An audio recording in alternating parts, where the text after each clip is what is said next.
à l'antenne. Voilà, bonjour à tous. Et bien voilà, c'est parti pour ce ZCL de ce mercredi 7 mars. Demain, c'est la journée des femmes, c'est le 8 mars. Je suis entouré que de femmes aujourd'hui. Je vais commencer par la plus ancienne de nous dans l'équipe. Bonjour Keïssa. Bonjour Sandrine. Et bonjour le docteur Catherine Billot-Bachelier. Bonjour. Qui est venue nous parler, qui est coordinatrice d'Aquadec. Alors, aujourd'hui, on va recevoir le docteur Billot-Bachelier tout à l'heure, tout de suite. Ensuite, on parlera de cinéma, puisque le festival Nouveau Regard débute ce soir. C'est ce soir la séance d'ouverture. Et bien sûr, un peu plus tard, on aura les communications habituelles de nos chroniqueuses. Véronique Kelly qui viendra parler, elle, de cinéma, mais du film Black Panther vu dans la presse. Et puis plus tard, chronique de culture selon Martine. Tout de suite avec Sandrine, les titres de l'information. Bonjour à tous et bienvenue dans le journal télévisé de Canal 10. Nous sommes le mercredi 7 mars. Voici le titre de ce journal. Une mobilisation a lieu depuis ce matin devant le de la part des parents informés de la suppression des postes de langue vivante. Ce retrait enlève la spécificité du collège basé sur l'enseignement des langues vivantes et régionales dès la 6e. Ensuite, nous parlerons du rassemblement de l'UGTG hier soir au Palais de la Mutualité pour aborder les multiples éléments perturbateurs présents depuis plusieurs mois en Guadeloupe. Et on finit avec l'avis de la population guadeloupéenne sur l'égalité homme-femme. Nous sommes allés à l'encontre de plusieurs personnes pour savoir ce qu'ils pensaient de ce sujet. Voilà, merci Sandrine. Et puis on va tout de suite parler de cancer, puisqu'il va y avoir une série de manifestations. Pour ça, on reçoit Catherine Billot-Bachelier, qui est médecin coordonnatrice de l'Aquadec. L'Aquadec, c'est cette association qui gère cette pathologie. Bonjour madame. Bonjour monsieur. Alors, j'ai envie de vous poser la question toute bête. On a le sentiment quand même que le cancer est en progression en Guadeloupe depuis quelques années. La population de la Guadeloupe vieillit et sa prise en charge médicale est de meilleure qualité. Donc le cancer étant une pathologie de l'adulte mature, augmente tout naturellement de par le simple vieillissement de la population. Mais s'y rajoutent d'autres facteurs environnementaux, comportementaux, qui font qu'effectivement, le nombre de cancers diagnostiqués chaque année est en augmentation, alors que la mortalité par cancer, de son côté, diminue de façon globale. Quel est le rapport entre les deux? Alors, vous voulez dire que la pathologie est mieux soignée aujourd'hui? Je veux dire qu'elle est diagnostiquée plus tôt, elle est mieux connue et elle est effectivement mieux choisie, mieux soignée. Alors, j'ai cru comprendre, au travers de tout ce qui se dit depuis quelque temps, que le chlordécone était un petit peu à l'origine des cancers de la prostate. Est-ce que c'est confirmé par les médecins? Ce n'est pas l'objet de mon propos d'aujourd'hui. Bien sûr, je le sais. Mais il semblerait que, additionné à d'autres facteurs, le taux de chlordécone puisse effectivement augmenter le risque relatif. Mais vous savez, un cancer, c'est un peu comme un mur. Pour qu'un mur se dresse, il faut additionner un certain nombre de briques. Oui. Et pour qu'un cancer apparaisse, il faut que différents facteurs se cumulent, s'additionnent les uns aux autres pour que finalement le cancer puisse d'abord se déclarer et secondairement se développer. La chlordécone peut être considéré comme un facteur de risque relatif supplémentaire dans l'apparition du cancer de la prostate, mais ce n'est pas le facteur exclusif. Tout à fait. Alors, est-ce qu'aujourd'hui, de par l'action de l'Aquadec, on peut dire, à la sortie, puisqu'il y a le diagnostic, mais il y a aussi le traitement, on peut dire que le traitement du cancer ou des cancers en Guadeloupe permet, entre guillemets, de sauver davantage de vies? Très évidemment, oui. Encore une fois, ce n'est pas le propos d'aujourd'hui. Oui, L'Aquadec, c'est l'association guadeloupéenne pour le dépistage. Donc, oui. En diagnostiquant des cancers beaucoup plus tôt, en les dépistant, c'est-à-dire en les recherchant en l'absence de signes cliniques, on tombe sur des cancers de plus petite taille, à un degré moindre de leur développement, qui ont beaucoup plus de chances de guérison. Un cancer du sein, dépisté à temps, diagnostiqué à temps, a maintenant 90% de chances de guérison. Oui. Pour un cancer colorectal, si on le diagnostique au stade de l'adénome avec un pied qui n'est pas déjà envahi par le cancer, on a 100% de chances de guérison avant même l'apparition du cancer. Et il en est de même pour beaucoup d'autres cancers, ceci indépendamment des progrès qu'ont fait les thérapeutiques. Oui. Alors, on a remarqué, vous allez me dire si vous confirmez aussi, c'est une question que les cancers chez les femmes apparaissent beaucoup plus tôt qu'autrefois. Alors, vous m'avez dit que la population vieillit, mais même chez les jeunes femmes aujourd'hui, enfin, j'ai des exemples autour de moi, prouvent que les cancers touchent beaucoup de jeunes femmes. Globalement, on a tendance à plus remarquer les cancers qui vont toucher des femmes jeunes que des femmes plus matures. Oui. Et effectivement, auparavant, l'espérance de vie des femmes ne dépassait pas 40 ans. Oui. Actuellement, à la naissance, une fille a 83 ans d'espérance de vie. Oui. Donc, elle a le temps, en passé 65 ans, puisque globalement, le cancer survient préférentiellement après 65 ans, de développer ce cancer qui, auparavant, n'aurait pas eu le temps d'apparaître. Oui. Donc, le rôle actuel face à ce vieillissement de la population, c'est d'adapter nos comportements à cette évolution. Et le propos de demain, oui, pour les professionnels de santé, et de samedi, pour le grand public, à partir de 14h au lycée agricole de Convenance BMAO, c'est le cancer, à chacun sa prévention. Ça, c'est pour le grand public. Oui. Et pour les professionnels de santé, donc demain, dès 8h, ce sera « Faut-il médicaliser l'homme sain ?» On est devant un nouveau concept qui est apparu, oui, qui s'appelle la médecine des 4 P. La médecine des 4 P, alors, la lettre P. Oui, alors, donc, c'est de la médecine qui est prédictive. Oui. On va étudier des circonstances particulières, par exemple, des gens qui ont un risque différent de développer une maladie. Vous avez entendu parler de l'actrice Angelina Jolie, qui a une mutation génétique qui augmentait de façon majeure ses risques de développer un cancer du sein. Donc, cette médecine prédictive. Ensuite, on a la médecine préventive. Oui. Face à des facteurs de risque intrinsèques, comment éviter qu'ils ne se manifestent ou comment retarder leur apparition. Mais la médecine de prévention, c'est également de savoir que 40% des cancers actuellement diagnostiqués sont liés à tabac, alcool, sédentarité, obésité. Ce sont 4 facteurs sur lesquels chacun peut agir. C'est une médecine de prévention. Ensuite, il y a la médecine personnalisée. De plus en plus, chaque personne atteinte d'un cancer fait l'objet d'un traitement qui lui est propre, qui n'est pas comparable à la personne assise à côté d'elle dans la salle d'attente. C'est une médecine qui est dite personnalisée. Et enfin, la médecine, elle doit devenir participative. C'est-à-dire qu'il appartient à tout un chacun d'adhérer à des propositions d'hygiène de vie ou pas, et d'adhérer au traitement qui lui est proposé. Le temps du paternalisme où le médecin disait voilà, on fait comme ça, c'est un petit traitement, mais c'est pas grave, il est révolu. Chacun doit se prendre en charge et s'assumer de la prévention à tous les degrés d'un éventuel traitement. Alors ça signifie que d'abord chez les professionnels de la santé, c'est-à-dire chez les médecins, avec la réunion de demain, il va y avoir un changement d'attitude, un changement de logiciel, j'ai envie de dire.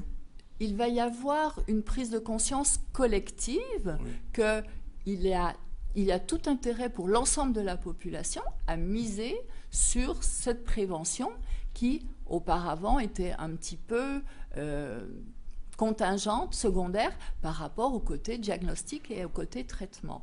On voyait la personne arriver juste avant que le diagnostic ne soit posé ou à partir du moment où le diagnostic de cancer était tombé pour lui assurer le meilleur traitement possible.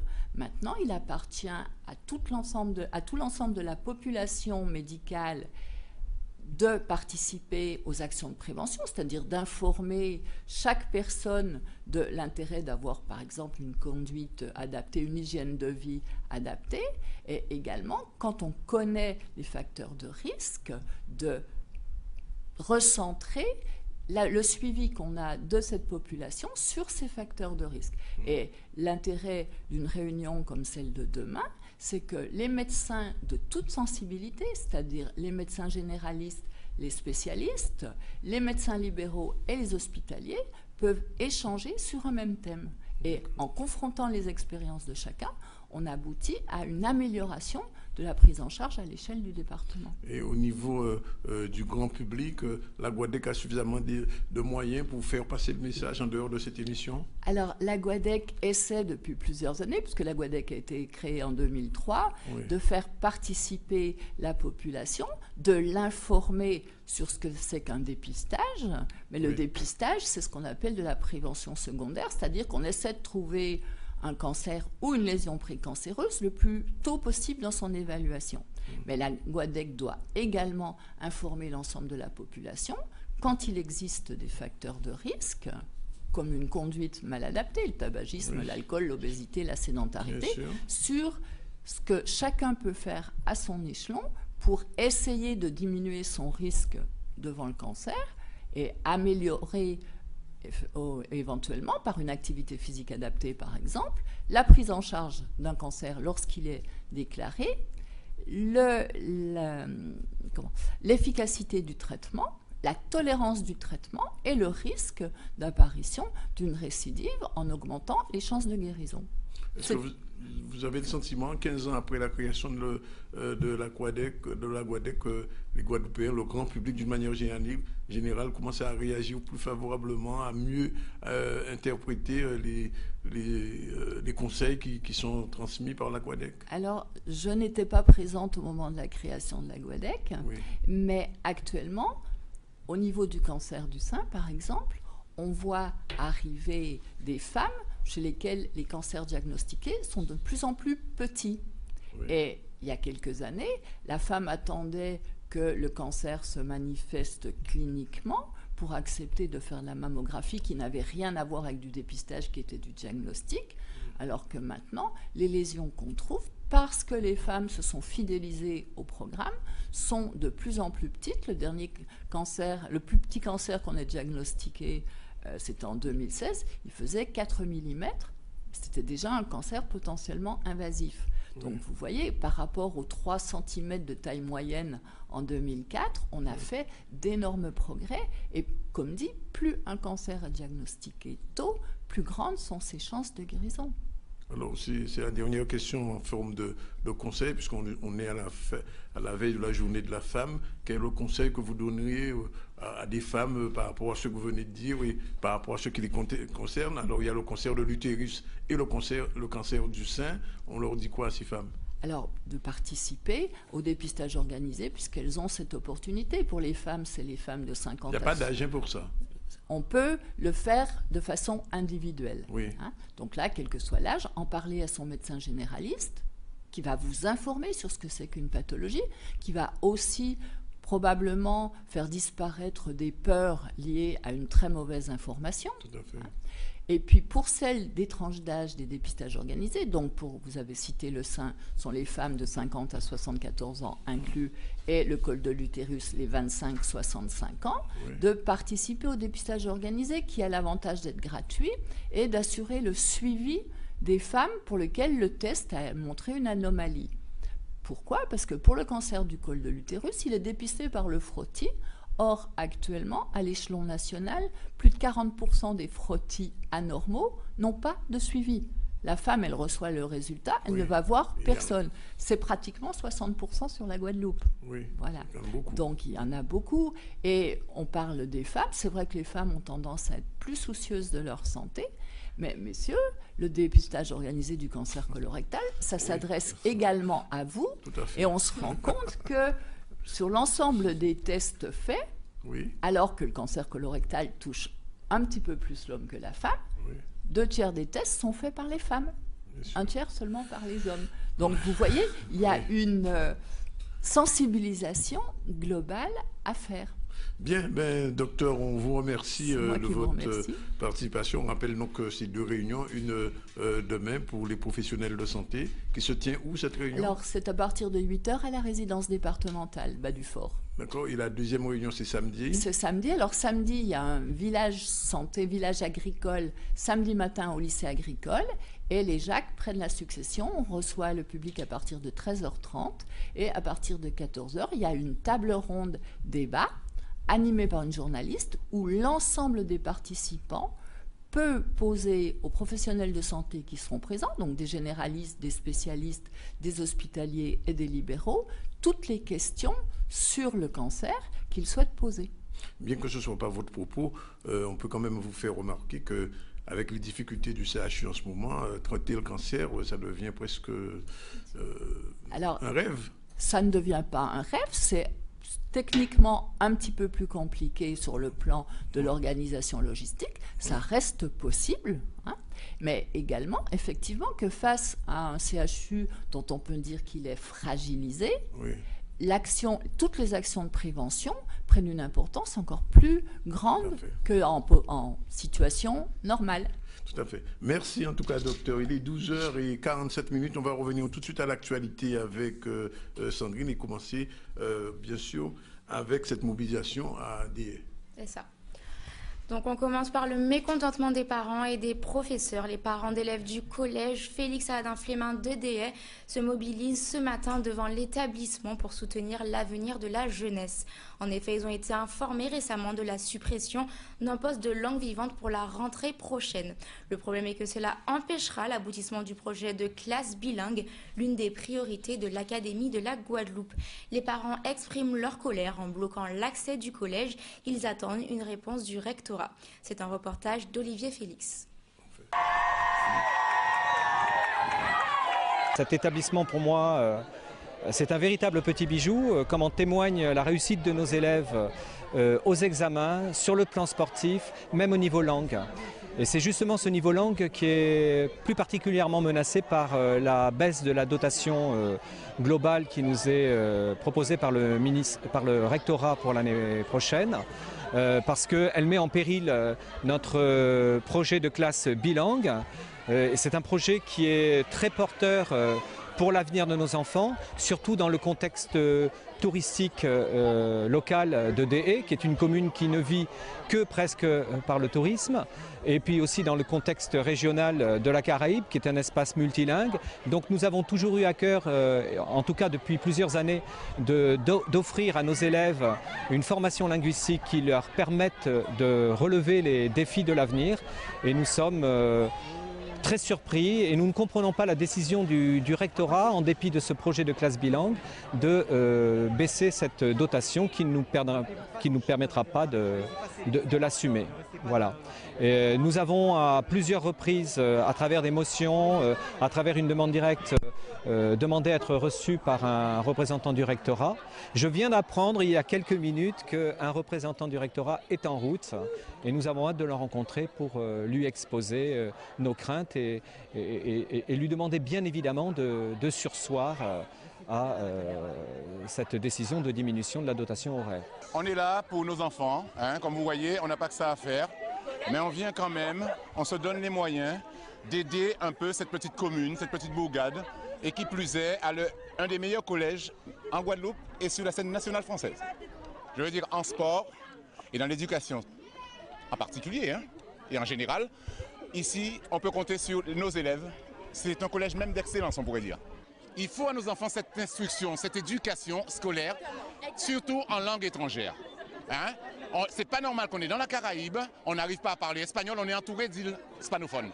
On n'arrive pas à parler anglais, on est entouré d'îles anglophones. Ce n'est pas normal. On a un accent pourri, hein, en anglais. Les Anglais ne comprennent pas ce qu'on veut dire. Donc ce n'est pas normal. Et on nous enlève des profs par-dessus le marché. On nous enlève des profs qui peuvent enseigner ce genre de choses à nos enfants. Alors donc, je ne suis pas en colère, mais je suis décidé et je suis mobilisé comme tous les parents d'élèves là et pour tous les désirs. On poursuit par une mobilisation.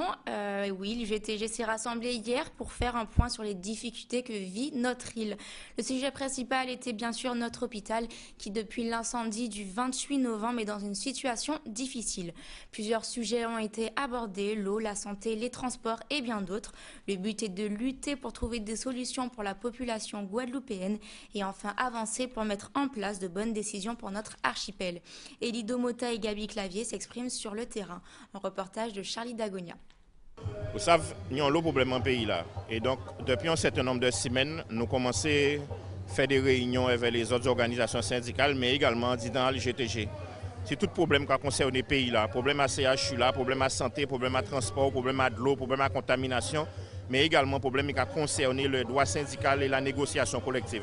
Donc c'est pour ça que nous au niveau LGTG, nous décidons de faire premier meeting là, ça pour nous prendre ballon, mais également pour dire les patrons et l'État français que nous présents et notamment préparer les différents procès que nous n'y qui venir dans les jours et les semaines qui viennent. Ça qui est important, c'est que le travail là fait et que nous faisons. Nous distribuons dans les jours qui passent plus de 25 000 tracts dans toute Guadeloupe. Nous avons fait des réunions, nous avons fait des vidéos, nous avons continué à faire travail là, ça parce que nous avons un gros travail d'information et d'élévation de niveau de conscience à faire pour tout Guadeloupéen peut comprendre la gravité de la situation là.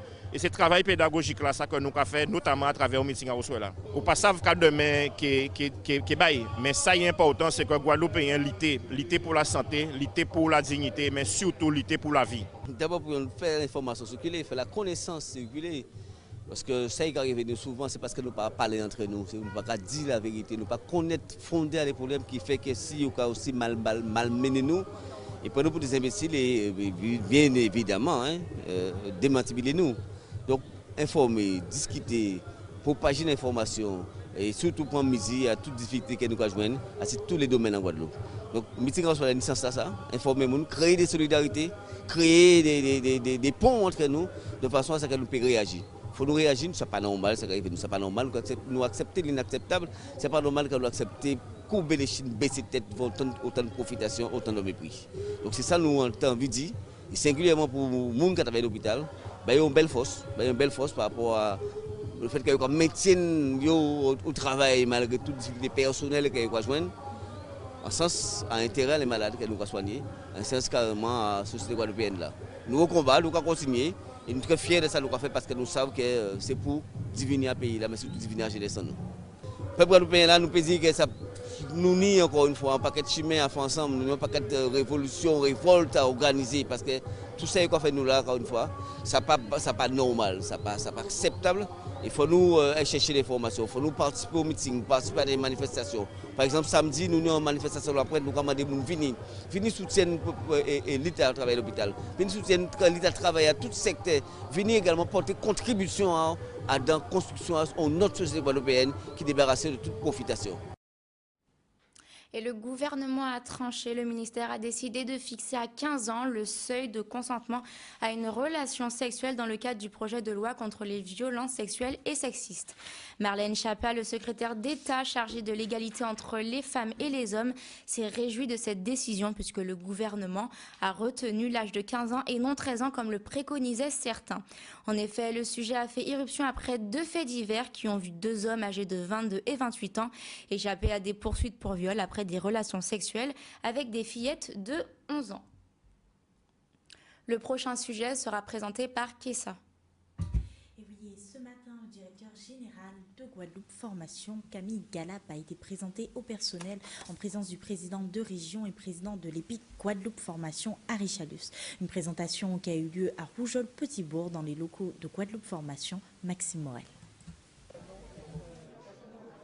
C'est le challenge. Le challenge, je suis profondément un acteur du territoire et quand j'ai vu le taux de chômage qu'il y a en Guadeloupe et puis le nombre de décrocheurs, je me suis dit que mes compétences, alors que j'ai été un serviteur de l'État, je le demeure d'ailleurs, mais un serviteur aussi du territoire, je pense que je suis au bon endroit, sachant que le début de ma carrière, je l'ai effectué dans un Greta, donc dans le cadre de la formation continue, et j'ai eu à former des chômeurs de longue durée. Et ça m'a beaucoup marqué dans mon parcours, et ça m'a donné beaucoup d'envie d'aller aider les autres dans le cadre de la formation. Et je pense qu'avec l'équipe qui est constituée, l'équipe de direction de Guadeloupe Formation, tous les personnels de Guadeloupe Formation, quelles que soient les catégories, eh bien je pense qu'on a une force de frappe, un potentiel humain qui pourra répondre aux enjeux d'une meilleure insertion, une meilleure formation de l'ensemble des personnes qui passent chez nous. Avec l'école de la seconde chance, la Cité des métiers et puis avec l'ancienne EPA Guadeloupe Formation, on a toutes les compétences rassemblées pour pouvoir porter une politique de formation ambitieuse pour le compte du Conseil régional.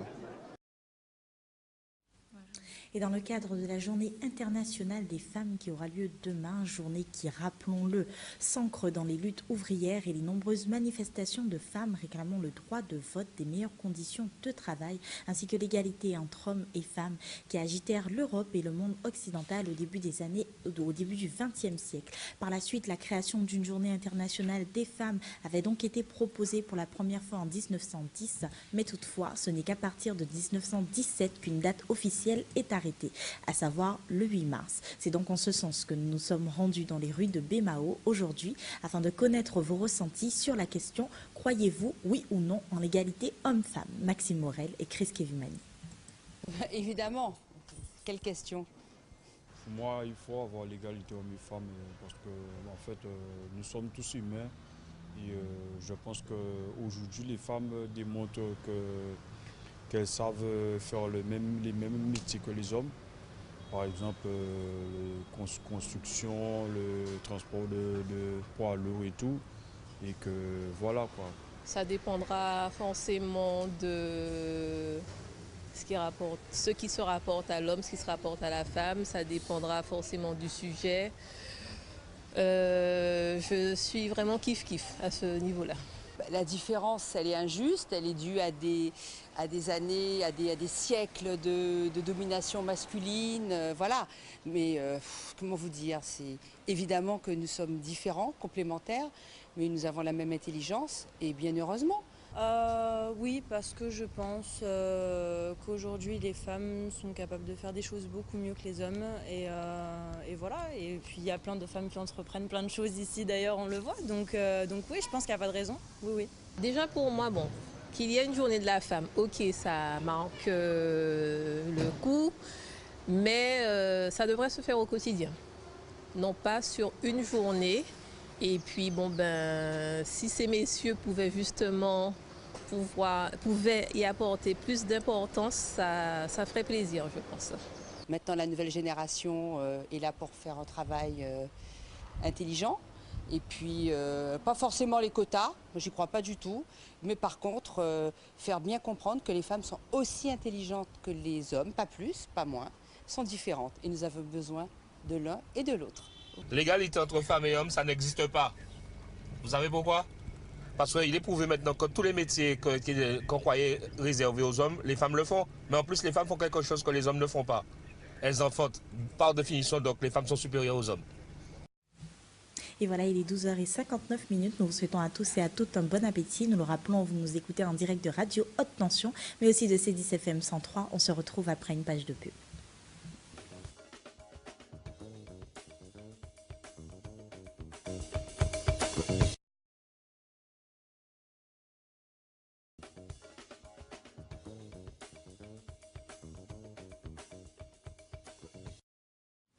Voilà, il est 13h04, retour sur le plateau du ZCL en direct de C10 FM et de RHT. Avant de retrouver Keïssa pour le dernier titre de l'actualité, on va recevoir un réalisateur haïtien. Il s'agit de Jean Carinard, qui est né à Port-au-Prince en 81, mais qui vit exclusivement en France. Il est ici dans le cadre du festival Nouveau Regard, un festival qui débute ce soir. Bonjour. Bonjour. Merci d'être avec nous. Alors, on vous présente sur votre CV comme étant l'homme qui a fait le film le moins cher du monde. Alors, est-ce que vous pouvez nous raconter un peu cette histoire? Bon, je ne sais pas si je mérite vraiment ce titre, mais c'était une belle aventure, quoi. Je suis parti un peu de cette envie-là de faire un long métrage. Je m'étais promis, en fait, que que j'allais faire mon premier long métrage avant mes 30 ans. Oui. Et puis je suis parti comme ça, quoi, avec des gens que je connaissais un petit peu, et puis un petit peu d'organisation, et puis je me suis lancé dans le bain. Le film, il a été fait peut-être en 2 mois, 3 mois, quelque chose comme ça. Avec des acteurs ou sans acteurs? Si, avec pas mal de comédiens. Hein. En fait, il y avait 3 histoires. Il y a 3 histoires différentes qui se mélangent, en fait. Et donc voilà. Et donc au final, ça donne un long métrage d'à peu près 2h15. Et puis quand le long métrage a été fini, il a été sélectionné à Cannes. Ça s'appelait Donoma. Donoma, oui. Voilà. Ouais, Donoma. Et c'était l'histoire de quoi? Une histoire d'amour? Voilà, c'est 3 histoires d'amour différentes. 3 définitions de l'amour, quoi. Aussi bien l'amour passionnel que l'amour divin, que l'amour au quotidien, et donc voilà, quoi. Oui. Et depuis, sur le cinéma, vous avez continué quand même? Oui, depuis, j'ai fait un autre long métrage, donc qui était à Cannes en 2014. Oui. Et, ça s'appelait Faire l'amour, c'est ça? Voilà, exactement. Oui. Et donc voilà, ça parlait encore, c'était encore une histoire d'amour avec un rappeur dans le rôle principal. Et vous l'avez fait avec les mêmes moyens ou cette fois-ci avec des moyens supplémentaires? Non, il y a des moyens supplémentaires. Entre-temps, j'avais suffisamment d'écoute pour avoir un peu plus de budget, parce que le premier film, comme il a fait parler de lui, du coup, il y avait des gens qui avaient envie de financer le second, quoi. Oui. Et vous continuez dans le cinéma? Ah oui, le cinéma, c'est ça ou rien. Oui. Donc vous êtes sur un nouveau projet déjà? Voilà. Oui. Voilà. Je suis sur de nouveaux projets. Je suis sur plusieurs nouveaux projets. Oui. Je suis sur plusieurs nouveaux projets de films. Et puis, voilà, c'est un petit peu compliqué à expliquer, mais sur un projet de communauté artistique aussi. C'est quoi une communauté artistique? C'est quoi une communauté artistique? Une communauté artistique, quand on rentre dans le cinéma, on se dit j'ai envie de faire des films. Oui, on a l'impression que c'est l'objectif principal. Oui. Et en fait, après, quand on rentre dans le milieu du cinéma, on se dit mais en fait j'ai envie de faire des films avec des gens qui sont dans un mental proche du mien, quoi. Oui. Et on se rend compte que c'est ça le plus important. Qu'au final, quel que soit le métier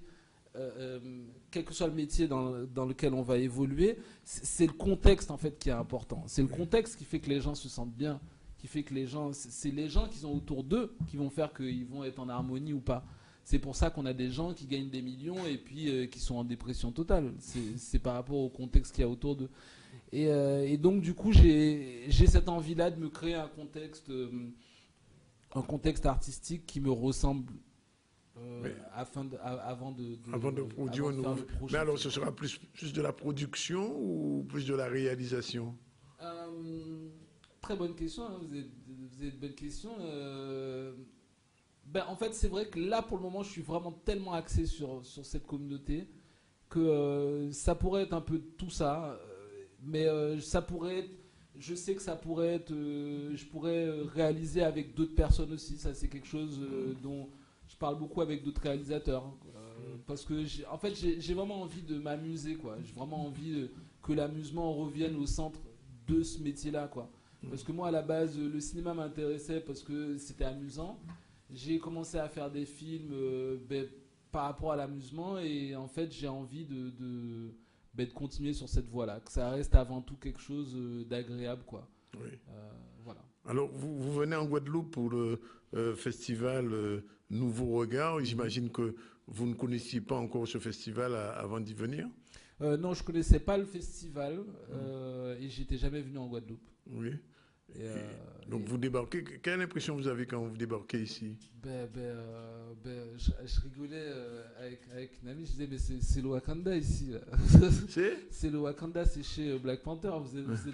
Vous êtes bien ici. C'est vrai que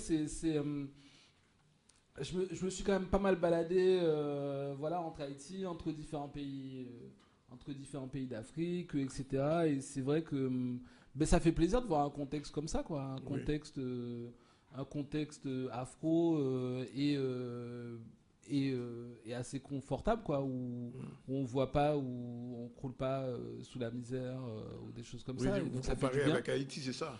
Avec Haïti ou avec plein de pays d'Afrique, ça fait beaucoup de bien, quoi. Ça fait beaucoup de bien, ça détend en fait d'être dans un contexte afro sans avoir à faire abstraction de gens qui meurent de faim, quoi. Donc, c'est vrai qu'on meurt pas de faim ici, mais enfin il y a quand même des difficultés. Hein. Ah, ça je suis pas du tout en train de le nier. C'est juste que je constate juste que ça fait du bien, quoi. D'accord. Alors, en ce qui concerne ce jury officiel, j'ai vu sur avec Clémence Boinard et Patrice Abol. Quel va être votre rôle exactement? Est-ce que vous avez déjà vu les films du festival? Non, je vais les regarder tout à l'heure. Quel va être mon rôle? Mon rôle, ça va être D'habitude, je suis d'accord avec personne. Et, ça va être compliqué. Mon là. rôle, c'est de convaincre oui. les gens que le film que je préfère, c'est celui-là. Mais bon, on va voir. Il y a combien de films qui sont prévus pour les longs métrages? Je crois qu'il y a 3 films de prévus. Il y a 3 films et il y a 3 jurys. Oui. Donc, en fait, chaque jury pourrait choisir un film. Exactement. Oui. Et puis après, on va argumenter. Oui, mais ça devrait se passer assez facilement, quoi. Oui. Alors, je pose la question à tous les afros qui viennent ici depuis quelques jours. Vous avez vu Black Panther? Bien sûr que j'ai vu Black Panther. Alors, qu'est-ce que vous en pensez? Alors, qu'est-ce que j'en ai pensé? Moi, ça m'a beaucoup fait rire, le film. Il m'a beaucoup fait rire. En fait, je dirais que quand j'en suis sorti, j'ai peut-être été un petit peu déçu. J'ai été un petit peu déçu par rapport à des choses précises, quoi. Ça veut dire que le concept d'un pays comme ça, d'un pays africain qui aurait été très développé et qui aurait laissé passer toute cette histoire noire, c'est un concept qui me déplaît un peu. Genre, il y aurait ce pays-là et il n'aurait rien fait pendant l'esclavage. On est dans la fiction, attention. Hein. Oui, non mais cette fiction, replace un contexte où on les bien présente sûr. quand même comme des gens qui ont laissé faire tout ça sans jamais réagir pour ne pas qu'on sache qu'ils existent. Donc ça m'a un peu froissé le truc en le voyant, pour vous dire franchement. Et puis en fait, après, plus les jours passaient et plus je me rendais compte que le film il restait dans ma tête, quoi. C'est-à-dire que ça continuait à me faire du bien. J'y repensais beaucoup. Ça continuait à m'impacter, en fait. Tu vois, et des jours après, et là par exemple, je suis dans un truc où en fait j'ai envie de le revoir, quoi. Ah, vous avez envie de le revoir? Comme beaucoup de personnes, je connais beaucoup de personnes qui l'ont vu une fois et puis je me suis dit pourquoi ne pas le revoir et le revoir avec un autre regard, bien sûr. Oui, mais là j'ai envie de le revoir, en fait. C'est ça, quoi. C'est dire que ça a vraiment été ça. Ça a été j'ai beaucoup ri pendant le film. Après, j'ai eu des doutes. Et puis maintenant, je commence de plus en plus à voir tout ce que ça apporte de positif. Parce qu'au final, ça fait son chemin en vous, hein, en fait, un film. Et puis on se rend compte que, le simple fait de voir cette utopie-là, de voir cette histoire avec autant de moyens et avec un cast noir. Oui, un cast pratiquement 100% noir. Oui. Quasiment 100%. Et puis ensuite, avec tout ce travail-là qu'il y a pu avoir au niveau... des effets spéciaux au niveau de la culture africaine, ça veut dire qu'ils ont vraiment créé une espèce de mélange de plein de traditions africaines différentes, de plein de types de scarifications différentes, de plein de types de motifs différents qui existent en Afrique. Ils ont fait aussi le choix de laisser, de pas mettre de wax, alors que les tissus wax là que beaucoup de gens bien sûr, ce qu'on appelle les tissus africains. Voilà. Ils ont fait le choix de pas en mettre parce qu'au final, ce sont des tissus hollandais. Oui, bien sûr. En fait, Pays-Bas, c'est les Pays-Bas, ça vient des Pays-Bas, bien sûr. Et donc du coup, ils ont fait le choix vraiment de pas les mettre et de s'axer sur d'autres motifs beaucoup plus traditionnels, etc. Et en fait, oui, c'est extrêmement intelligent, quoi. Et ça fait du bien parce qu'on nous a un peu élevés dans cette optique qu'il n'y a que nous qui avions envie de voir ce type de cinéma. Ça veut dire un cinéma qui soit tout simplement amélioratif, en fait, de la culture noire. Et en fait, on se rend compte que, vu les chiffres qui dépassent, on se rend compte qu'en fait, tout le monde a envie de voir ça. Oui, alors justement, c'est pas que des Noirs qui vont le voir. Ce film est pratiquement un phénomène, puisqu'au niveau mondial, il est très vu. Aux États-Unis, en France, ça vous surprend qu'un film noir sur les Noirs, ou sous les Afros en tout cas, soit un succès mondial? Parce que c'est de mémoire de cinéastes ou de journalistes, etc. C'est très rare, ce genre de phénomène. Ça ne me surprend pas vraiment, étant donné que, par définition, la culture noire à l'heure actuelle, ça veut dire quand on voit musicalement, elle domine de façon écrasante. Hein. C'est-à-dire que si on prend le hip-hop, le jazz, qu'on mélange pour la tout, musique, on est d'accord, mais le cinéma... Mais, mine de rien, si après un parcours... de 4 siècles d'esclavage, la musique d'un peuple peut se retrouver quand même dominante mondialement, ça veut dire quelque chose sur l'attrait que cette culture peut avoir pour le monde entier. Oui. Ça veut dire quelque chose, quoi. Et donc, je me dis que, si musicalement c'est possible dans tous les trucs. Oui. Parce qu'à chaque fois qu'il y a eu une ouverture, ça a toujours cartonné. Ça veut dire que même quand on pense à des trucs tout bêtes, quoi. Il n'y a pas eu beaucoup d'acteurs noirs à qui on a donné de la visibilité, oui. Mais quand on en a donné, ça a toujours fait un... Regarde Will Smith. Will Smith, on a grandi avec, quand il faisait Le Prince de Bel-Air, c'était absolument partout, c'était dans le monde entier. Oui. Et puis même à l'heure actuelle, le mec, il se balade sur tous les continents, et les gens, pour eux, c'est une superstar. Donc ça m'étonne pas vraiment. Oui. Ça ne m'étonne pas vraiment parce que cet attrait-là, ce succès-là, au final, il a toujours été là, quoi. Oui. Il a toujours été là. Vous imaginez un petit peu quand on voit rien que le succès du hip-hop, quoi, cette contre-culture qui part comme ça, il y a très peu de temps, quoi, qui part il y a une trentaine d'années. Et là, maintenant, cette contre-culture, ce qui était rien de plus qu'une contre-culture, maintenant... Oui, c'est vrai. C'est étendu, elle s'est étendue un peu partout. C'est absolument partout. En 30 ans, c'est hallucinant. En 30 ans, c'est complètement dingue. Donc, je me dis que... voilà, autour du cinéma, quoi. Alors, bien évidemment, j'imagine, enfin, je vous pose la question en tant que cinéaste, à la fin de ce film, enfin, il paraît qu'il y avait plusieurs fins, mais enfin, ils ont choisi une fin.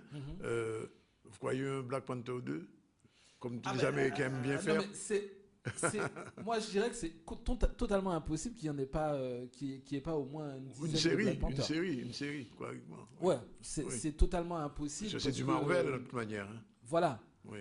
Et moi, en fait, la question que je me pose, c'est plus par rapport au méchant, là, oui. Où, en fait, c'est un personnage qui m'était très sympathique.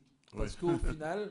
Oui. C'est bon, déjà il a un style, voilà, tout le monde est d'accord pour dire qu'il a vraiment un style qui est au-dessus de tous les autres dans le film. Oui. Et puis en fait c'est l'histoire d'un déraciné au final. C'est l'histoire de ce mec-là, c'est l'histoire de tous les autres, quoi. Ça veut dire à un moment donné, il représente un peu la diaspora noire, en fait, oui, ce mec-là. En fait, oui. Et donc du coup, ce personnage-là, il me plaisait quand même beaucoup, et j'espère qu'ils vont trouver... C'est le bon méchant, en fait. Hein? C'est le bon méchant ou le méchant bon. Exactement. Oui. Ça veut dire qu'en fait, ils ont vraiment respecté quelque chose dont on parle beaucoup dans les livres qui apprennent le scénario, où ils disent que voilà, le méchant, ça doit pas juste être... Il veut pas juste faire le mal, en fait. Oui. Au final, le méchant veut la même chose que le bon. Oui. Et en fait, c'est de là d'où vient le conflit, en fait. Oui, parce que le méchant, c'est l'inverse du bon, et le bon, c'est l'inverse du méchant. Exactement. Donc, ils marchent ensemble. Et c'est une des fois où ils ont le mieux respecté où ils ont le mieux respecté cette règle scénaristique, quoi. Oui. Donc, non seulement je sais que le film va revenir, mais j'espère qu'ils vont trouver un moyen de faire revenir ce méchant, quoi. Parce que... Ouais. D'accord. On revient rapidement sur le Nouveau Regard. Donc, 3 longs métrages que vous allez voir dans les heures qui viennent, j'imagine. Voilà. Oui. Et vous allez devoir vous étriper avec vos 2 autres confrères. Puisqu'un jury, en général, on n'est jamais d'accord. On n'est jamais d'accord, sinon ce serait pas drôle. Oui. Ce serait pas drôle. Justement, c'est ça, quoi. Faut donner... C'est quand on n'est pas d'accord qu'on réussit à donner leur chance. Alors, quels sont les critères qui sont retenus dans ce type de jury pour Nouveau Regard, pour ce festival? Il y a des critères particuliers? Il n'y a pas d'instructions qui nous sont données. De toute façon, à mon avis, on n'en accepterait pas, quoi, d'instructions. On va il y a quand même le scénario, quand même, la direction d'acteur, l'histoire un peu, la mise en scène. Mes critères, c'est l'ennui. Moi, je ne veux pas m'ennuyer. Oui. Donc, ça veut dire que si je commence à m'ennuyer dans un film, c'est qu'il n'est pas bon. Ouais. Ensuite, le second critère, je dirais, c'est le message. Oui. Ça veut dire que je ne dis pas que tous les films doivent avoir un message, oui. Mais s'il y a un film dans lequel je ne m'ennuie pas et où il y a un message, oui. Ce film-là, il se démarque, quoi, forcément, quoi. Et puis, en dernière position, je dirais, paradoxalement, je dirais l'image, quoi. Je dirais l'image, Quand la même, mise en quand scène, même, tout ça. oui, oui. Dans le sens où, au final, même il y a plein de films qui par exemple, il y a un jeune là sur Facebook, d'ailleurs je crois que c'est un Guadeloupéen qui s'appelle Willem. Oui. Et qui, bon ben voilà, il fait ses films vite fait avec son téléphone portable ou un truc comme ça, donc l'image elle est pas oui, super originale, elle est pas elle est pas dingue, mais au niveau on s'ennuie pas. Oui. Et puis au niveau du propos, très souvent il a quelque chose à dire en fait. Quand il prend la caméra, il a quelque chose à dire d'important. Et donc pour moi c'est vraiment les deux critères les plus importants. Après, si tu réussis à faire ces deux trucs là et en plus à me donner une belle image, bon, oui, mais si tu n'as que la belle image... C'est une question qui vous concerne, puisque vous avez dit que le message est important. Dans les deux films que vous avez faits, il y avait des messages? Oui, bien sûr, c'est des messages... Il y avait non seulement un message, mais plusieurs messages sur les difficultés... les difficultés de l'amour, quoi, les difficultés d'aimer quelqu'un, de montrer son amour et de vivre cet amour-là, quoi. Vous êtes pas d'accord? C'est une histoire personnelle? Hein? C'est une histoire personnelle. Non, là je vous ai d'abord, là je vous ai d'abord posé la question. Est-ce que vous êtes d'accord ou pas que l'amour c'est très compliqué? Ben oui. L'arroseur arrosé. La relation amoureuse est toujours compliquée. Il s'agit d'accorder deux personnes. En tout cas, Jean Karina, je vous remercie d'être venu. On rappelle donc que le festival débute ce soir. On verra vos films dans le festival? Oui, il y a mon film qui passe, je crois, jeudi à 15h. Oui. Et vous allez le présenter? Oui, bien sûr. Ouais. Je vais le présenter, je vais répondre aux questions. Jeudi, c'est demain. Hein? Voilà. Ouais. Bon, moi, écoutez, on essaiera d'être là pour voir un petit peu si on s'ennuie à vos films. Ah ben, non, là, ça, je vous garantis, vous n'allez pas vous ennuyer. Hein.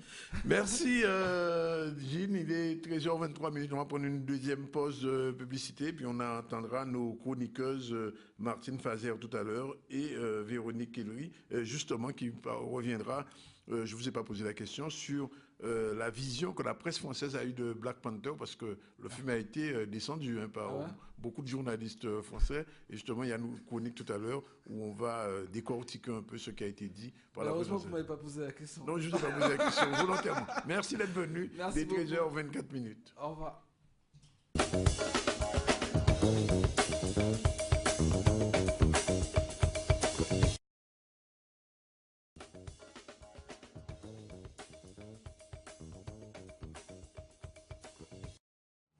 Voilà, il est 13h30 exactement. On continue donc le déroulé du journal avec ce sujet sur Guadapartage. Maintenant, on parle de réduction des déchets, puisque hier, nous avons reçu, je vous l'ai dit, nos représentants de l'ADEME. Il y avait aussi à Rémy Ninsouta toute une journée sur ce fait, comment réduire les déchets. Et Guadapartage joue un rôle particulier sur ce créneau, puisque de manière à faire aider les gens à réduire la consommation. Ils prônent donc des valeurs de solidarité, d'échange et de partage, de lien social et de respect de l'autre. En outre, hier, il y a eu lieu une réunion dans une maison de quartier à Colin, à Petit-Bourg, autour du thème « Comment, concrètement, réduire ces déchets ?»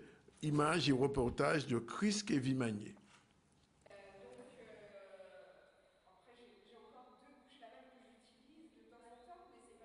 Répondu à l'appel projet de l'ADEME via l'association Guadapartage.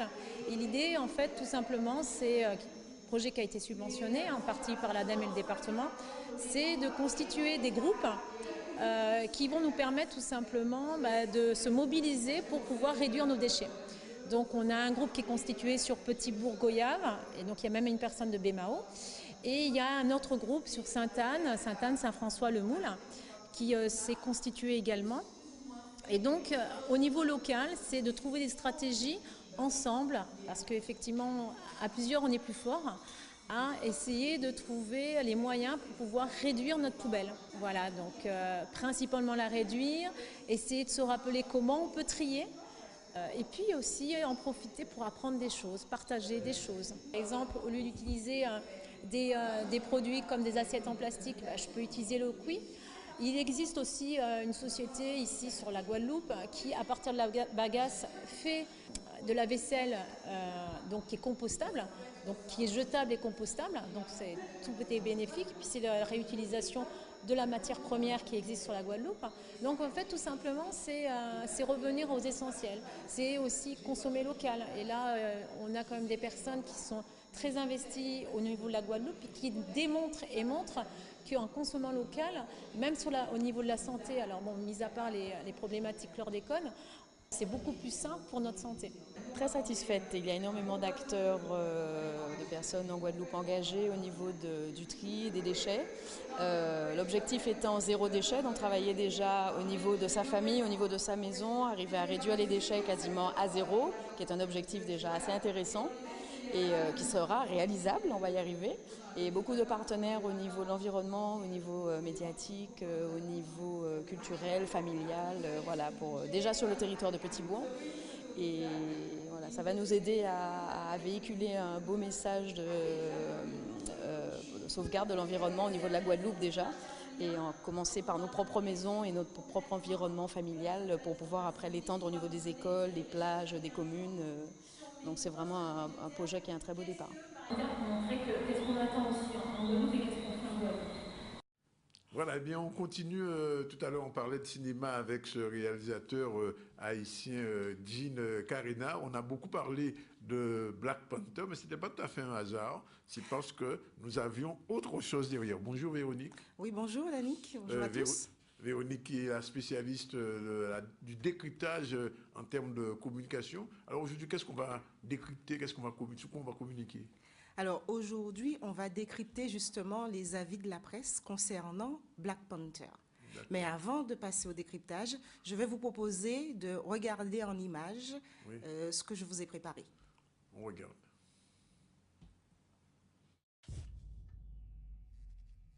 Je peux vous poser une question. Qu'est-ce que vous savez sur le Wakanda?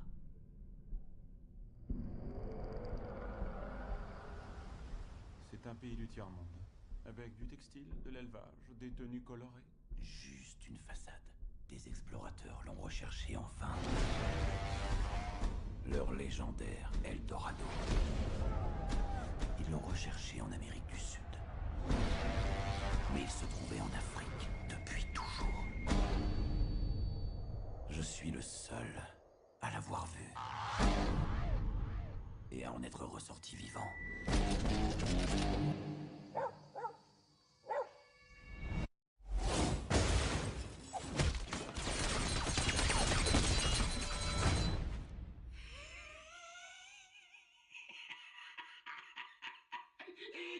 Je vous vois.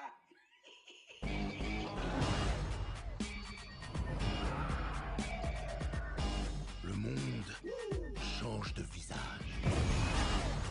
Bientôt, il ne restera que les conquis et les conquérants. Tu es un homme bon qui a bon cœur. Et il est difficile pour un homme bon d'être roi.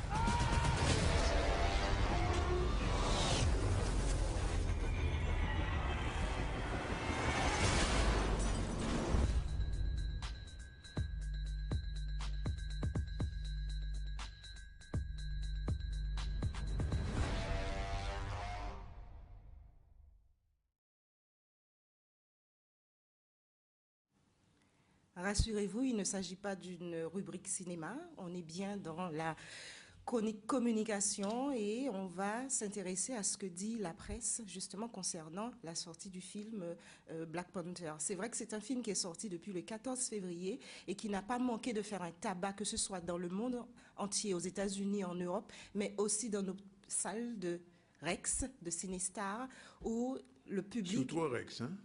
Oui, au Rex. De toute façon, dans les deux salles, il y a eu un franc succès. Donc, mais c'est un film qu'il faut voir, que moi j'ai beaucoup apprécié. Je suis allée le voir 2 fois. Vous irez une troisième fois s'il fallait? S'il faut retourner, je dirais pas non, puisque c'est vraiment un film intéressant qui donne envie de le regarder. Et ce n'est pas l'avis de tous. Naturellement, quand ce film-là est sorti aux États-Unis, ça a été un véritable phénomène culturel. Donc, du coup, la presse est unanime à le reconnaître. Et je ne vais pas revenir sur ce qui a été dit en amont, puisque l'invité précédent a un petit peu expliqué comment le film se passait.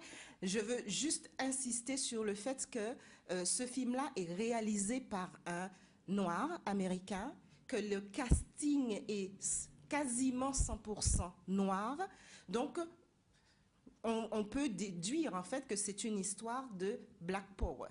Oui. De pouvoir noir, quoi. Oui, de pouvoir noir. Oui. Donc, l'histoire, en fait, fait suite à ce qui s'est passé dans Capitaine America, Civil War, donc où le roi T'Challa retourne chez lui pour, justement, siéger, puisqu'il deviendra roi à l'issue du décès de son papa.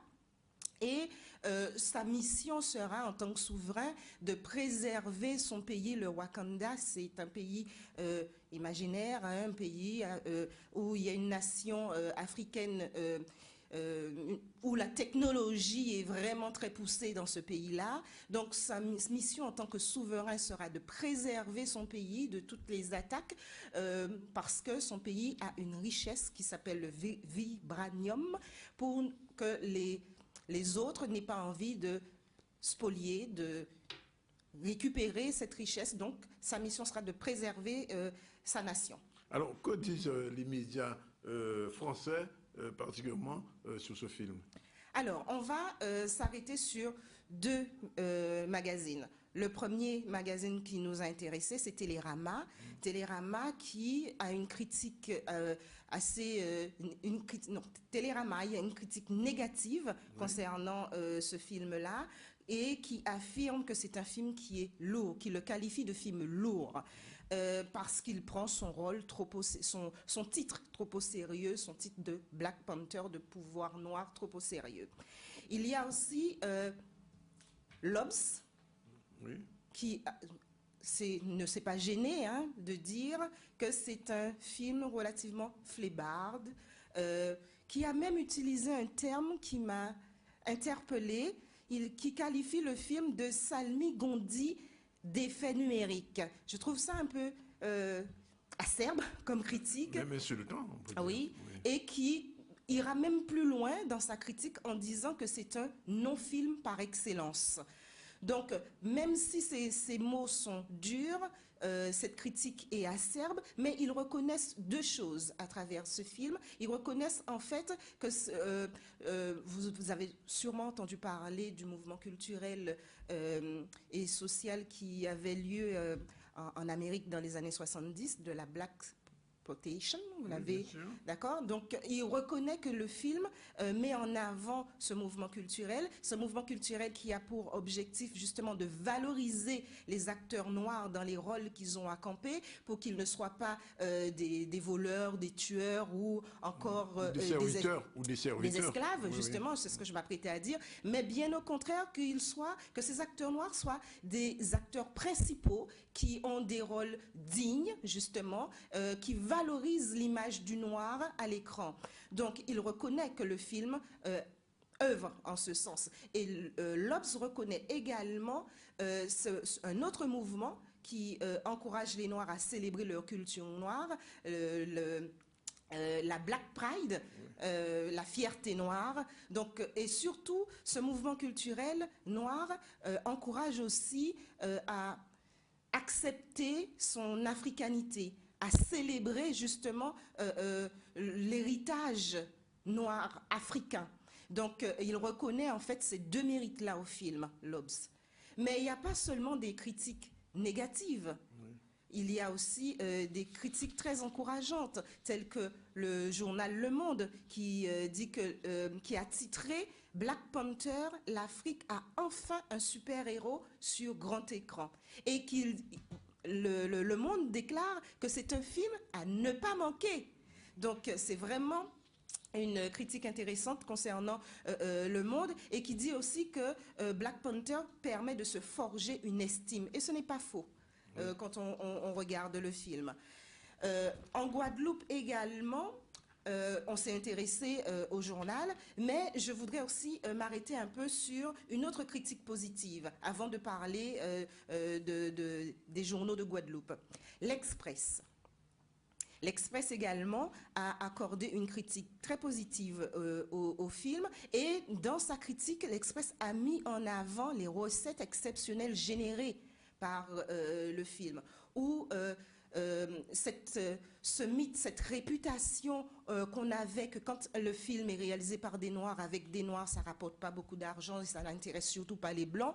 Là, ce film-là a coupé l'herbe sous les pieds des gens qui pensaient ainsi. Donc, ce film-là a vraiment cet avantage d'intéresser non seulement les Noirs, mais aussi les Blancs. Et le nerf de la guerre, peut aussi, et l'a démontré, peut générer donc, de l'argent. il rapporte de l'argent, c'est ça, oui, en fait. Hein? Absolument. Et donc, à Hollywood, ça coûte beaucoup. Aux États-Unis, le pouvoir de l'argent, on le sait, est très important. Absolument. Donc, l'Express l'a reconnu dans sa critique.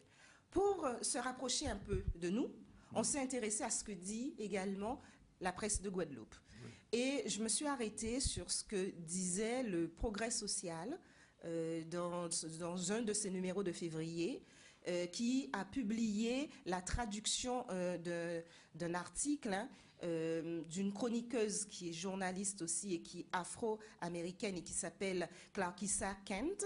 Elle est activiste, elle est journaliste, elle est critique culturelle également. Et elle écrit dans le Huffington Post-Black. Voilà, merci.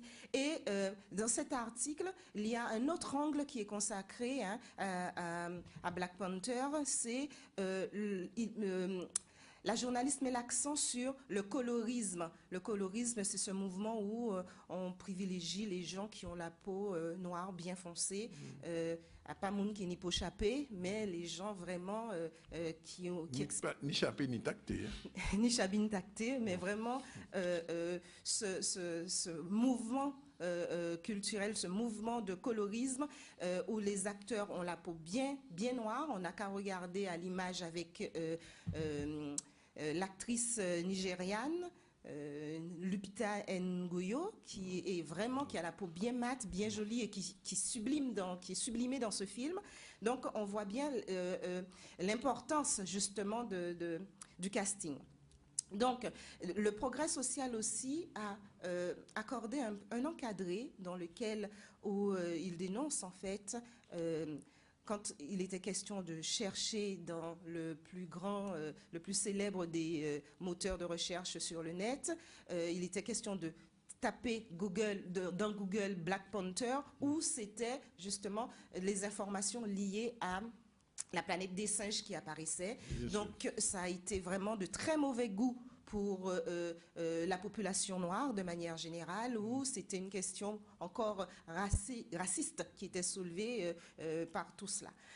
France Antilles également nous a accordé la une de son magazine, de son journal, et en titrant que justement Black Panther, fier d'être noir, la Black Pride encore. Oui, pour toujours le pouvoir noir. Ce qui est intéressant avec France Antilles, c'est qu'il a affirmé justement que ce film-là a cartonné chez nous aussi en Guadeloupe. Et que les réactions qui ont été recueillies dans notre quotidien France Antilles sont des réactions positives de personnes qui sortaient justement de la projection du film.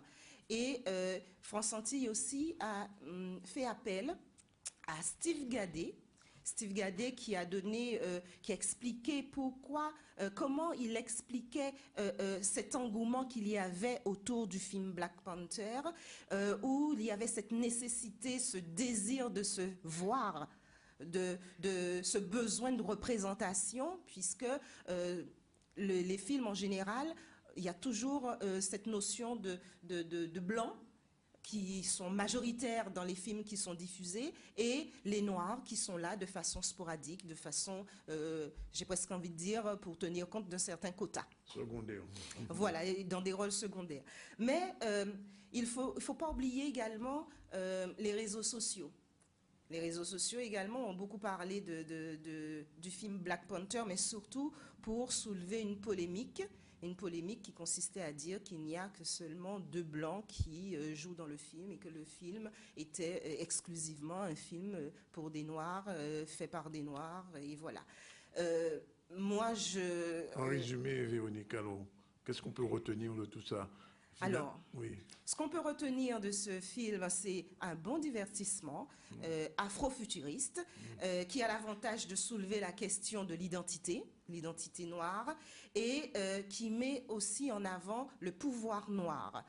N'est capable de faire belle butin.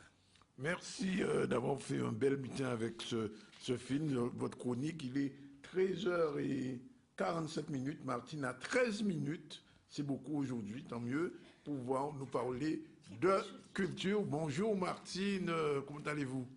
Bonjour Danick, ça va bien? Bien, Rakembe. Mais aussi c'est là où j'ai Kembe.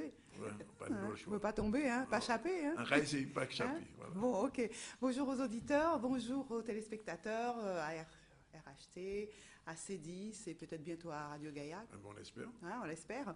Les négociations sont avancées? Ça marche. Ça marche. Ça avance bien. Ça avance bien. Et donc, bien bonjour tout le monde. Hein. Je vais bien, merci de me le demander. Ça va. Elle aurait pu jouer dans Black Panther. Hein? Pourquoi pas. Et aujourd'hui, c'est la journée de la femme, mais c'est la journée des femmes, puisque toutes les femmes, c'est leur journée aujourd'hui. Donc je vais en parler, rappeler quand même l'histoire de cette journée des femmes, les journées internationales. Martine, dis rapidement, vous avez vu Black Panther? Non, pas encore. Pas encore, mais je vais le voir. Il faut voir ça. Je vais le voir, c'est prévu, mais je vais le voir de l'autre côté, comme on dit, parce que mon temps est tellement serré en ce moment. Mais j'ai vu d'autres choses, voilà. Je fais parfois des choix qui sont... Bon, donc j'ai vu autre chose, je vous en parlerai. Je salue à nouveau tout le monde et je vous dis qu'aujourd'hui nous sommes, tu le sais, le 66e jour de l'année. J'aime bien faire l'éphéméride parce que on se rend compte. Mais oui, parce qu'on se rend compte que Bitanac a dégrainé là. Hein. Franchement, ça va vite. Hein. Et il nous reste plus que 299 jours avant Noël. Bon, certains pourraient dire c'est encore loin, mais bon. Combien avant le 1er mai? Ça, par contre, je n'ai pas décompté, mais je te le dirai la prochaine fois. On fête les félicités et les félicis. Tu te souviens qu'on chantait Félicie aussi? Eh bien, c'est leur anniversaire, enfin leur fête aujourd'hui. Félicie était chantée par Bourvil il y a un temps passé. Donc on parle des femmes en big event et on parle aussi d'une petite poudre blanche qui fait des miracles. Miracle, pourquoi? Qui fait des miracles. Ah bon? Eh oui. Bien, le 8 mars, disais-je, le 8 mars célèbre la journée internationale. C'est bien demain. C'est demain, c'est le 8 mars. Et ça sera donc une journée qui vous sera consacrée, mesdames, mais surtout, finalement, c'est vous-même qui vous consacrez cette journée, avec un certain nombre d'événements qui sont faits par les associations, par les femmes, qui s'impliquent énormément. C'est une journée qui, on le sait, hein, je le rappelle en tout cas, a été officialisée en 1977 par les Nations Unies, Journée internationale des femmes, et qui a trouvé son origine dans les luttes ouvrières et suffragettes du début du siècle. C'est pas tout de suite, mais il a fallu que certaines femmes aussi se battent pour des meilleures conditions de travail et surtout pour le droit de vote. Eh bien, cette journée, elle continue à travers le monde, à manifester les revendications des femmes pour les avancées, mais également pour ceux qui restent encore à faire. Et cette journée, elle est ô combien aujourd'hui à l'ordre du jour, puisqu'on sait qu'il y a un mouvement aujourd'hui international aussi qui se fait autour du harcèlement sexuel, autour du harcèlement au travail, et donc elle vient un peu en résonance, encore plus fortement, marquer qu'il y a encore des différences entre les hommes et les femmes au travail, dans la vie quotidienne et un petit peu partout. Donc cette journée, eh bien, chacun d'entre nous, on va la vivre à notre manière, avec des associations nombreuses qui partout dans le monde, mais en Guadeloupe aussi, organisent des journées, des rencontres, avec également des animations, des événements qui sont faits dans ce cadre-là, des conférences de tous ordres. Alors, je n'ai pas relevé tout ce qui se passait en Guadeloupe. Il y a pléthore d'événements dans vos communes également, parfois positionnés par les municipalités ou par des associations. Donc vraiment, n'hésitez pas à participer de la manière dont vous voudrez à cette journée. Et peut-être que ne serait-ce qu'à la maison, en refusant de faire la cuisine ce jour-là, en vous faisant servir, en envoyant les garçons faire la vaisselle, la lessive. Oh, mais c'est pas seulement le 8 mars qu'on fait la vaisselle. On est bien d'accord. Et derrière toi, il y a écrit le 8 mars, c'est toute l'année. Je suis contente de te l'entendre dire parce que c'est là en Tévlévine. Eh bien, Yannick, tu n'es pas tombé dans le piège. Non, non, jamais. Tu es quelqu'un de bien finalement. Tu as vu ça? Presque bon à marier. Peut-être. Je vais essayer. Tu vas essayer? Enfin, fort pour madame d'abord. Donc voilà, dans le monde entier, donc, ces personnes se mobilisent pour l'avenir des femmes. Donc cette journée, c'est demain. Par exemple, à Radio Gaillac, nous aurons toute une journée, une matinée qui sera consacrée aussi à cette thématique. Radio Gaillac donne la parole aux femmes, donc avec beaucoup d'intervenantes qui vont être invitées par Diota. Diota, c'est une de nos animatrices, mais qui travaille en collaboration avec la GESAF, qui est un organisme qui est impliqué dans la vie sociale de la Guadeloupe depuis plus de 54 ans. Et la GESAF, donc, où Diota est travaille, mais également elle a été élue tout récemment, je crois, à la tête de la sécurité, pas à la tête, mais en tout cas parmi les membres de la CAF, je crois. Donc c'est une femme active et demain, elle invite autour d'elle des femmes actives. D'ailleurs, il y aura Mona Kados du PCG, il y aura Léa Dahomey. J'ai pas la liste, je suis désolée, j'ai pas bien fait mon travail, j'ai pas imprimé la liste, mais plus d'une dizaine de femmes, qu'elles soient politiques, qu'elles soient littéraires, qu'elles soient dans le monde du spectacle, dans le monde également associatif, dans le monde syndical, seront présentes sur Radio Gaillac 99.8 de 8h du matin à 12h. Donc voilà, un plateau très riche et très intéressant.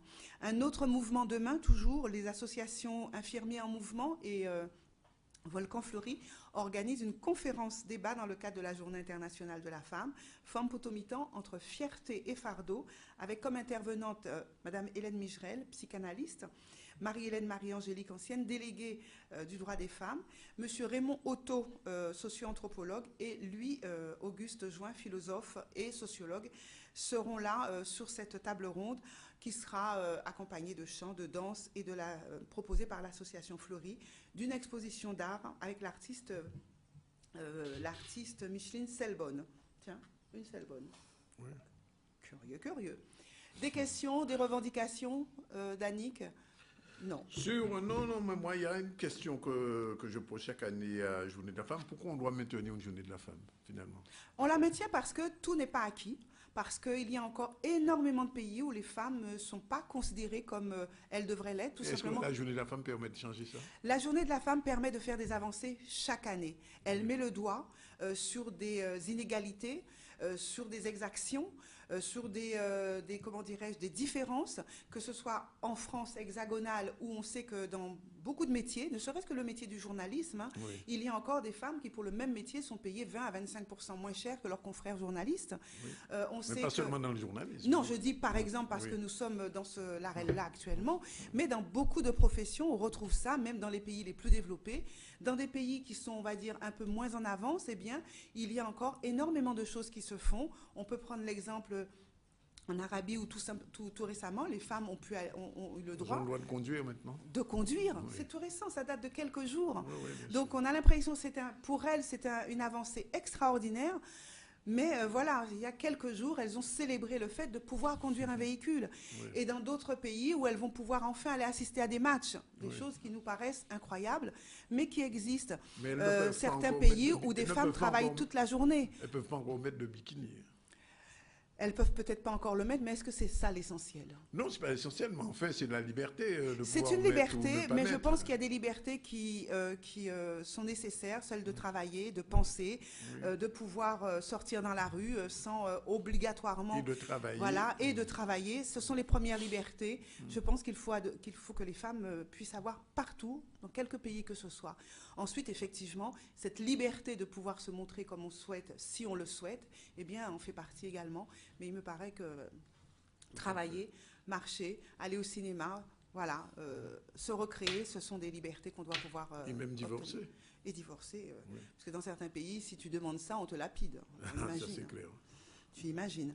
Bref, je vous parlais tout à l'heure, pour passer à un autre sujet, d'une petite poudre blanche. Donc, les mauvais penseurs, vous avez eu tort de penser à ce que vous avez pensé et que je sais auquel vous avez pensé. Mais moi, je parlais d'autre chose. Je parle du bicarbonate de soude. Hein, c'est aussi une poudre blanche qui fait des miracles. Alors oui, j'ai eu envie de parler de ça parce que c'est vraiment en ouvrant mes placards, là, l'autre jour, je tombe sur bicarbonate de soude en cadimé. Quand je suis à court de dentifrice, en capant petit bicarbonate, en camété, si on brosse à dents, et ça marche. Mais c'est exceptionnel pour avoir les dents blanches et à moindre coût. C'est exceptionnel pour se faire les ongles, mesdames, lorsque vous n'avez pas le temps d'aller faire une manicure. Un peu de, voilà, de bicarbonate avec quelques gouttes de citron. Ça fait une petite pâte mousseuse que vous mettez sur vos ongles. Ça déjaunit les ongles, ça les raffermit. C'est exceptionnel. Faire un masque de beauté avec du bicarbonate, ça coûte 0,001 centime.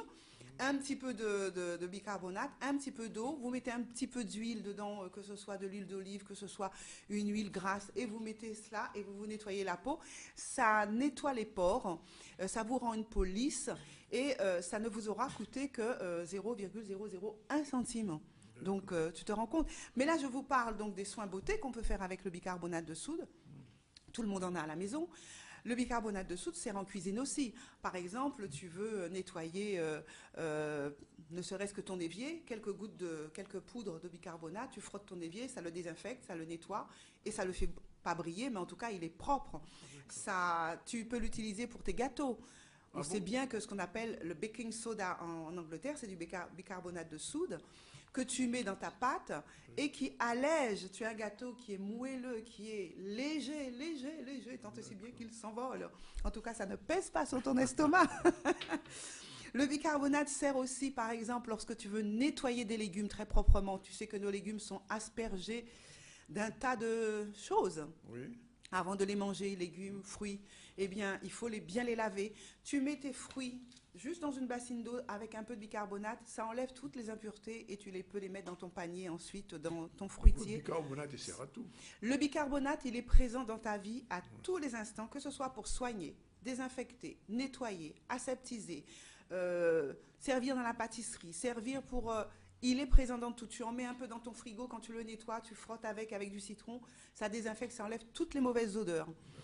Le bicarbonate est vraiment, on se demande comment on a fait pour s'en passer, mais en fin de compte, le bicarbonate, c'est une poudre, bon, comme je ne l'ai pas dit tout à l'heure, un peu granuleuse, qui a une propriété un peu abrasive, très douce, et qui sert vraiment, vraiment à tout. Bicarbonate de soude ou tout simplement bicarbonate de sodium. Vous le trouverez en pharmacie, dans toutes les bonnes boutiques, et ça ne coûte pas cher. C'est un anticalcaire aussi, tiens. Vous nettoyez même le fer à repasser. Allez, donc vite, un petit agenda. J'en parlerai vite. Le livre que vient de sortir Eddy Broussillon, Quand la montagne explosera. Normalement, tu dois le recevoir, Dany, qui t'enverra. Oui, c'est prévu. C'est prévu. Donc, un livre qu'il a écrit suite aux tensions qui existaient autour de juillet 79, lorsque la soufrière a manifesté son mécontentement. Bien, ce livre vient de sortir. L'auteur Eddy Broussillon, qui travaille à la Caisse de la Sécurité sociale, ça y est, a écrit son premier roman. Il est sorti aux éditions Jet d'encre. On aura l'occasion d'en reparler parce que je vais le lire et, comme à chaque fois, je vous ferai un compte-rendu dessus après cette lecture. Et enfin, je veux vite finir avec la semaine culturelle libanaise du 12 au 18 mars prochain, qui va se tenir au pavillon de la ville avec l'association Saint-Charbel, exposition, conférences, ateliers de calligraphie, ateliers de cuisine traditionnelle, folklore. Donc voilà, au pavillon de la ville pendant plusieurs jours. Je n'aurai pas l'occasion d'en reparler parce que je serai absente la semaine prochaine, mais vous pouvez vous renseigner auprès de la ville de Pointe-à-Pitre puisque c'est sur le programme de la ville et donc vous aurez toute l'histoire donc de cette arrivée de cette population en Guadeloupe et avec donc leur tradition, leur culture. Et vous rencontrerez un certain nombre également de personnalités culturelles qui viendront vous parler d'identité plurielle. Voilà, que puis-je vous dire encore ? Ça, alors ça, Nouveau Regard, oui, Nouveau Regard, je passais à côté. Festival Nouveau Regard donc, qui bat son plein à partir du 7. Aujourd'hui ? Oui. À partir du 7 jusqu'au 11 mars. C'est parti. Célébrons ensemble le cinéma d'aujourd'hui et de demain. Pendant 5 jours sur 5 lieux différents, vous allez pouvoir vivre une nouvelle expérience du cinéma avec plein de films, d'expériences de films, de nouveaux auteurs, d'auteurs également plus connus qui vont venir vous présenter des choix de films inédits en version originale ou en version française, de la réalité virtuelle aussi. C'est le moment d'en avoir plein les yeux, des ateliers de rencontres, des animations. Donc voilà, tout ça pendant cette semaine. Là aussi, un site internet extrêmement bien fourni qui vous donnera tous les titres de films et leur programmation également durant cette semaine. C'est parti, le coup d'envoi, c'est aujourd'hui. Merci Martine, merci Véronique. On va retrouver Martine pas la semaine prochaine, mais dans 15 jours, c'est ça Martine? Dans 15 jours. Oui. Je vais chercher bonheur ailleurs. Ben, sinon, on se retrouve demain. Non, pas demain, parce que demain c'est mi-carême. Toute la journée c'est mi-carême sur cette antenne, sur radio C10FM, mais aussi sur la radio RHT. Mais on se retrouve vendredi, puisque vendredi on va recevoir le député Olivier Servat dans le ZCL en VIP. Pendant un certain nombre de minutes, on va lui poser toutes les questions qui sont d'actualité. Et donc, rendez-vous vendredi à partir de 12h30 pour un ZCL spécial Olivier Servat. Voilà, c'est fini pour aujourd'hui. Réalisation Yann. On remercie tous les gens qui contribuent tous les jours au succès de cette émission la plus regardée à cette tranche. Bien, merci à vous et puis à vendredi. À vendredi.